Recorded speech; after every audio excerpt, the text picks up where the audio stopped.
안녕하십니까? 좋은 아침입니다. 오늘도 여호와의 회의에 오신 분들을 환영합니다. 오늘 주신 말씀은 마가복음 3장 29절입니다. 이 말씀 제가 받들어 있습니다. 누구든지 성령을 모독하는 자는 영원히 사하심을 얻지 못하고 영원한 죄가 되느니라 하시니. 오늘 말씀의 제목은 모함에서 성령 회방으로입니다. 모함은 나쁜 꾀를 써서 남을 어려운 처지에 빠지게 하는 것입니다. 사실이 아닌 것을 사실인 양 말해서 남을 곤경에 빠뜨리는 것입니다. 그 서기관들이 모함을 하고 있죠. 22절입니다. 예루살렘에서 내려온 서기관들은 그가 바알세불을 지폈다 하며 또 귀신의 왕을 힘입어 귀신을 쫓아낸다 하니. 예루살렘에서 내려온 서기관들이 예수는 바알세불 귀신에 들렸다고 모함했습니다. 예수님이 기적을 행하고 병자를 고치고 귀신을 쫓아내는 것이 귀신 왕의 힘을 빌려서 하는 것이라고 말했습니다. 서기관들과 바리새인들은 갈릴리로 내려오기 전부터 예수님에 대하여 나쁜 소문을 이미 퍼뜨리고 있었습니다. 예수님이 능력을 행함으로 백성들의 마음을 사로잡는 것을 정상적인 방법으로는 막을 수 없다고 판단했습니다. 그래서 거짓말로 예수님을 모함했습니다.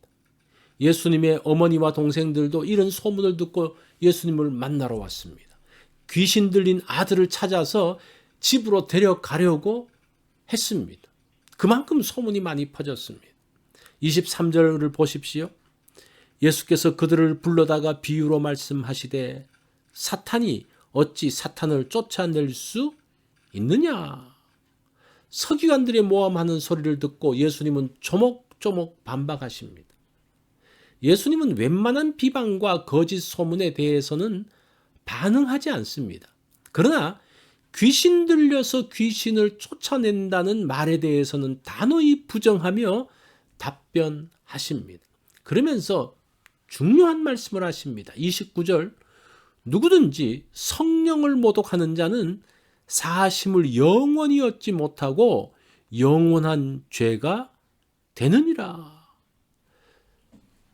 모든 악한 죄, 악행이라든지 잘못된 행실, 사악한 생각과 동기와 또 예수님에 대한 모독, 예수님에 대해서 악한 말을 하는 것, 그건 다 용서받습니다. 그러나 성령을 회방하는 자는 영원히 용서받지 못한다고 합니다.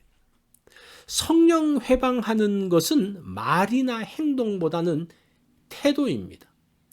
예수님의 능력을 부인하고 메시아이심, 구원자이심을 끝까지 믿지 않는 태도입니다. 예수님에 대한 단순한 거절이 아닌 예수님 배후에서 역사하는 힘을 거절하는 것입니다.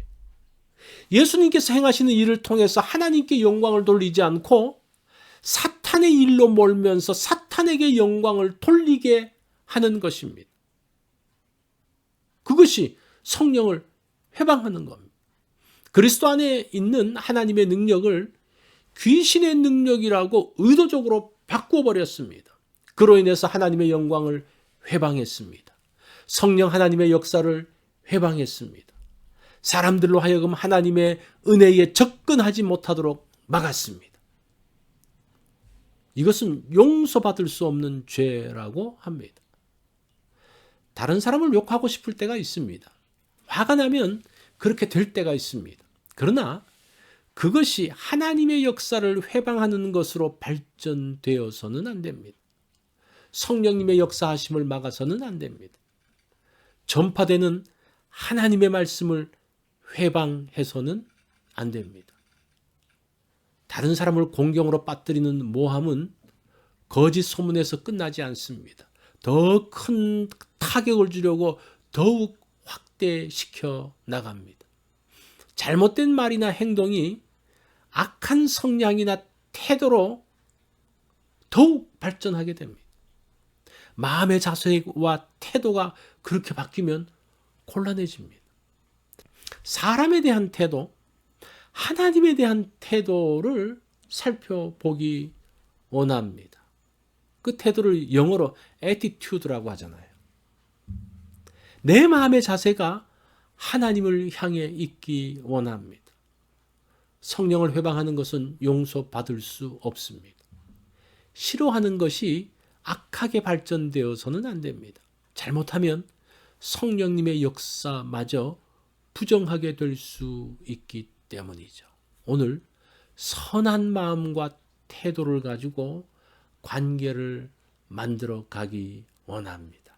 이것이 오늘 여호와의 회의에서 주신 말씀입니다.